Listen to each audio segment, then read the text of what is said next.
샬롬, 우리 주 예수 그리스도의 평강과 은혜가 함께하기를 기도하고 또한 축복합니다. 오늘 함께 읽고 묵상할 말씀은 예레미야 17장 5절로부터 11절 말씀입니다. 제가 말씀을 읽어봅니다. 여호와께서 이와 같이 말씀하시느니라.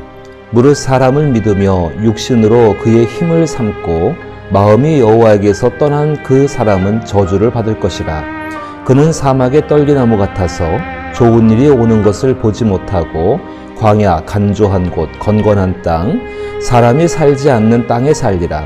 그러나 물은 여호와를 의지하며 여호와를 의뢰하는 그 사람은 복을 받을 것이라. 그는 물가에 심어진 나무가 그 뿌리를 강변에 뻗치고 더위가 올지라도 두려워하지 아니하며 그 잎이 청정하며 가무는 해에도 걱정이 없고 결실이 그치지 아니한 같으리라. 만물보다 거짓되고 심히 부패한 것은 마음이라. 누가 능히 이를 알리오마는 나 여호와는 심장을 살피며 폐부를 시험하고 각각 그의 행위와 그의 행실대로 보응하나니 불의로 치부하는 자는 자고새가 낳지 아니한 알을 품은 같아서 그의 중년에 그것이 떠나겠고 마침내 어리석은 자가 되리라. 아멘. 시편 1편을 기억하십니까? 복 있는 사람은 악인들의 꾀를 따르지 아니하며 죄인들의 길에 서지 아니하며 오만한 자들의 자리에 앉지 아니하고 오직 여호와의 율법을 즐거워하여 그의 율법을 주야로 묵상하는도다. 그는 시냇가에 심은 나무가 철을 따라 열매를 맺으며 그 잎사귀가 마르지 아니한 같으니 그가 하는 모든 일이 다 형통하리로다. 악인들은 그렇지 아니하며 오직 바람에 나는 겨와 같도다. 그러므로 악인들은 심판을 견디지 못하며 죄인들이 의인들의 모임에 들지 못하리로다. 무릇 의인들의 길은 여호와께서 인정하시나 악인들의 길은 망하리로다. 시편 1편 가운데 복 있는 사람들과 악인들의 이야기가 대조돼서 말씀했습니다. 그 가운데 복 있는 사람, 그 사람들은 여호와의 율법을 즐거워하고 그의 율법을 주야로 묵상하는 사람이면서 그 묵상이라는 단어, 하나님의 마음을 알고, 즉 다시 말해서 하나님의 인격을 닮아가며 그 인격 가운데 자기의 삶을 하나님을 닮아가게 만들어가는 삶이 바로 묵상의 삶이라고 말씀을 드린 적이 있었지요. 그 사람들은 아주 본능적으로 변화되는 게 하나 있습니다. 바로 악인들의 꾀를 따라가지 않는 것입니다. 악인들의 종말에 대해서는 바람에 나는 겨와 같다. 그래서 그 말은 완전히 타서 없어져 버리는 바람에 날리는 재와 같다라고 말씀을 드릴 수가 있습니다. 그 모습을 히브리어 단어로 표현을 해보게 된다면은 하라르라고 표현할 수가 있습니다. 하라르, 모든 것을 태운 다음에 재가 돼서 바람에 날려버리는 그런 모습을 표현하는 그 히브리 단어인데요.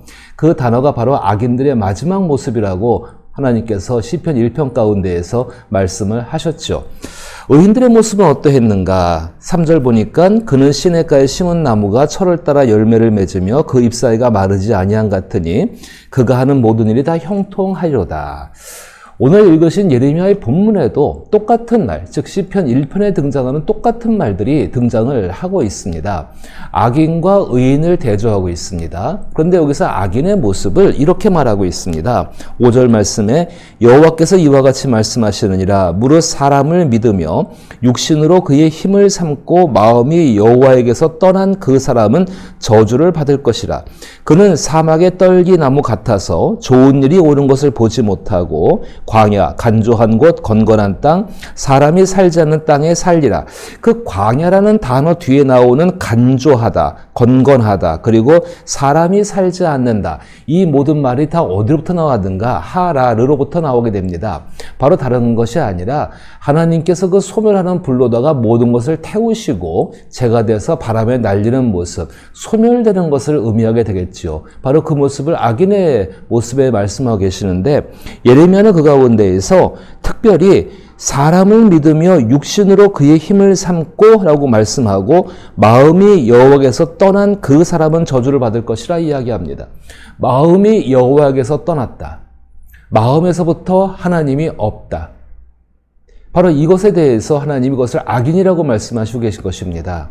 우리의 신앙이 어떻게 시작했는가를 한번 기억해 보십시오. 우리가 마음에서 믿었고 그리고 입으로 시인하여서 하나님과 함께 있을 수 있는 구원을 얻게 된 것이 우리의 신앙인의 모습 아니었습니까? 마찬가지입니다. 하나님께서는 변하지 않으셨습니다. 항상 동일하십니다. 정말로 그 하나님께서 원하시는 것은 처음부터 끝까지 우리의 마음을 원하십니다. 마음에 따라서 육신이 따라가지 못하는 것을 책망하시는 분이 아니라 그 마음을 어디에 두고 있는가를 하나님은 살펴보고 계신다는 것입니다. 정말로 마음이 하나님께로 떠난 사람은 그 결과는 사막의 떨기나무 같다. 모세가 처음 떨기나무에서 하나님을 만나게 되죠. 그 떨기나무, 광야에 있는 아무 쓸모없는 사실은 쓰레기와 같은 것들, 그런 거에 불과하게 됩니다. 좋은 일이 오는 것을 보지 못한다. 그 미래가 없다는 이야기입니다.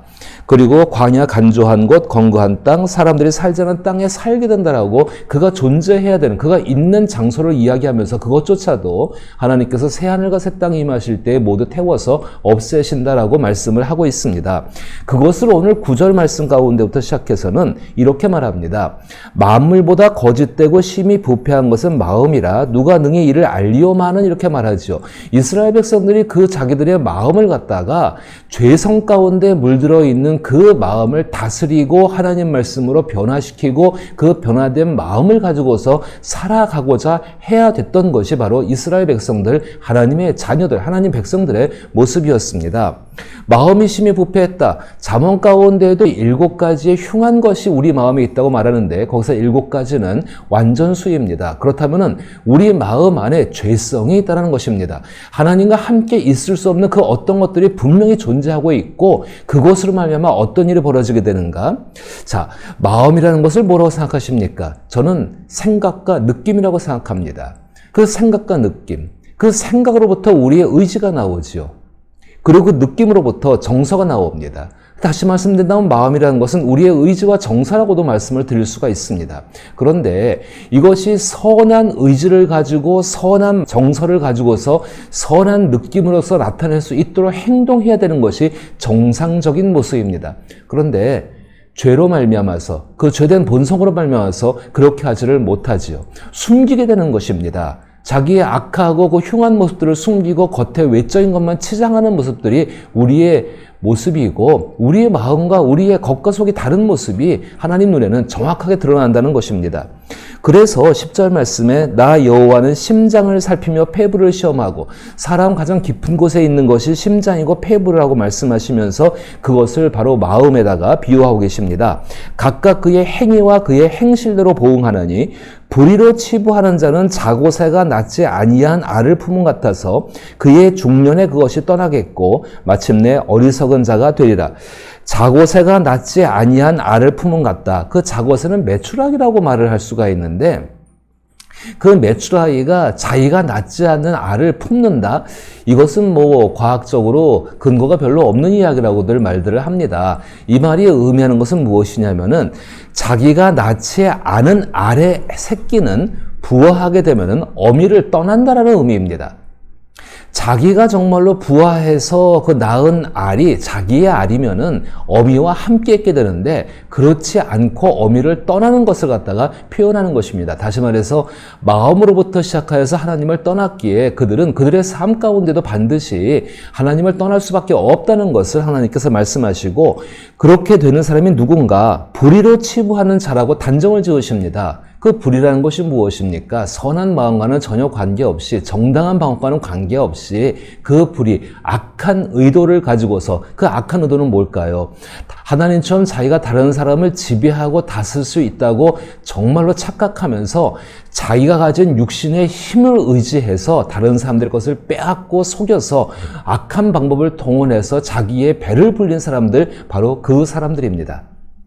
이미 앞에서 예레미야를 통해서 하나님께서는 바로 그 사람들이 유대 사회의 종교 지도자들, 제사장들하고 말씀을 하셨고 저도 또한 그것을 말해서 이 시대 가운데의 목사들이라고 말을 한 적이 있었습니다. 그렇습니다.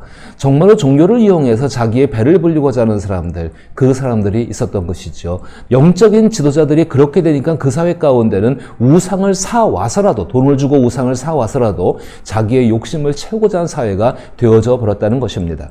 하나님은 이런 사회 가운데 있는 그 예레미야, 그 예레미야에게 지금 말씀하고 계시는 것이죠. 그럼 예레미야는 그 사회 가운데 어떤 사람이었는가? 여호와를 의지하는 사람이었습니다. 시편 1편에서 하나님 말씀으로 자기의 인격을 변화시키고 하나님 마음을 따라서 그 마음 속에서 하나님 말씀을 이루기 위해서 자발적으로 순종하여 살아가는 사람이 바로 예레미야 그 사람이었습니다.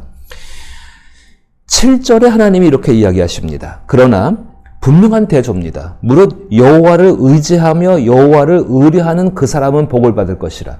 변하지 않으셨습니다. 그는 물가에 심어진 나무가 그 뿌리를 강변에 뻗치고 더위가 올지라도 두려워하지 아니하며 그 잎이 청정하며 가무는 해에도 걱정이 없고 결실이 그치지 아니한 같으리라. 하나님께서 여호와를 의지하는 사람의 특징이 무엇인지를 조금 더 구체적으로 이야기하십니다. 그 말씀, 8절 말씀 보니까는 그는 물가에 심어진 나무가 그 뿌리를 강변에 뻗치고 더위가 올지라도 두려워하지 않는다. 그리고 가무는 해에도 걱정이 없고 결실이 그치지 않는다. 주께서 원하시는 것은 하나님과 함께 있다고 한다면은 걱정하지 말고 염려하지 말고 하나님이 주시는 평강을 지켜나가는 삶을 살라는 것입니다. 어디에서부터요? 마음에서부터. 왜 우리가 하나님께 기도합니까? 분명히 성경은 우리 가운데 이야기합니다. 우리가 하나님께 구했을 때에 하나님은 지각에 뛰어난 그 놀라운 능력으로 말미암아 우리 안에 있는 평강을 지키신다라고 우리 가운데 약속해 주어 계십니다. 하나님만 의지한다는 것이 무엇일까요? 하나님을 의지해서 나의 목적과 나의 어떤 동기를 성취하는 것이 하나님을 의지한다고 말하는 것일까요? 아닙니다. 하나님을 의지하기 때문에 내 안에서 염려와 걱정과 싸워나가는 것입니다. 이미 마지막에 있게 되는 그 모든 염려의 근본체, 죄로 인해서 오게 되는 사망이라는 결과 가운데에서 우리 주 예수 그리스도로 말미암아 우리는 부활의 생명을 얻은 사람이기 때문에 하나님만 의지한다는 것은 그래서 싸워 나갈 수 있는 것입니다. 염려하지 않는 것입니다. 그분을 신뢰하는 것입니다. 그래서 믿을 수가 있는 것입니다. 그 믿음이 점차 커지게 달하고 지금 있는 믿음보다 더 큰 믿음 가운데 이룰 수 있는 것, 그래서 그리스도의 장성한 믿음의 분량까지 이룰 수 있는 것이 바로 부활의 삶을 살고 있는 그리스도인들이라고 말씀을 드릴 수가 있는 것입니다. 하나님만 의지한다. 여호와를 의지하며 여호와를 의뢰하는 자는 그 사람은 복을 받을 것이라. 어떤 복을 받나요? 하나님과 함께 있는 복을 받지요. 내 마음으로부터 내 느낌과 내 정서가 그것을 느끼게 되는 것이죠. 그로 인해서 자기 안에 있는 그 옛날 하나님이 없던 그 마음과 느낌에서 벗어나서 이제는 하나님과 함께 살아가는 사람으로서 자기의 삶을 하나님과 함께 개척해 나가고 그 땅을 얻어갈 수 있게 되는 것입니다. 하나님께서 이스라엘 백성들에게 예레미야를 통하여서 회복의 길을 말씀하고 계십니다.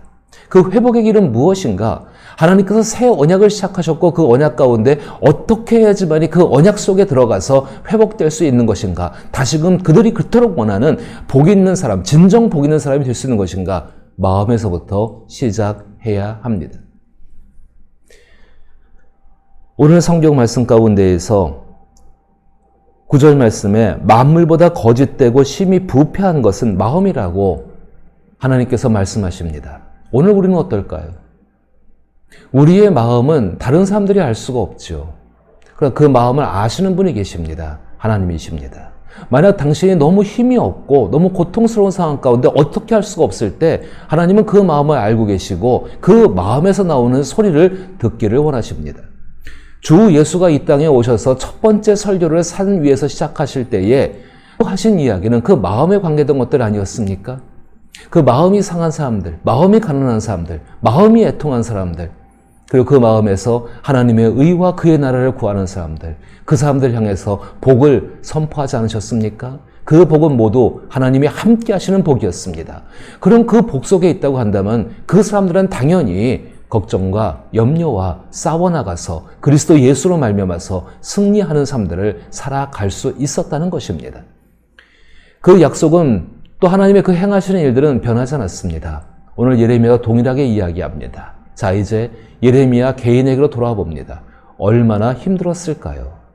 하나님만을 의지한다는 것은 이 사회 가운데에서 더 외로워지고 더 고통을 받으며 더 핍박을 받으며 힘들 수밖에 없는 삶을 사는 것이 하나님만을 의지하는 삶이었습니다. 그런데 그것을 하나님께서 알고 계시고 하나님께서 그 삶을 인정해 주시고 그 삶 속에 함께 하셨습니다. 두 가지의 마음을 가진 사람들은 아예 야고보서에서 하나님께서 함께하지 않겠다고 선언하셨죠. 마찬가지입니다.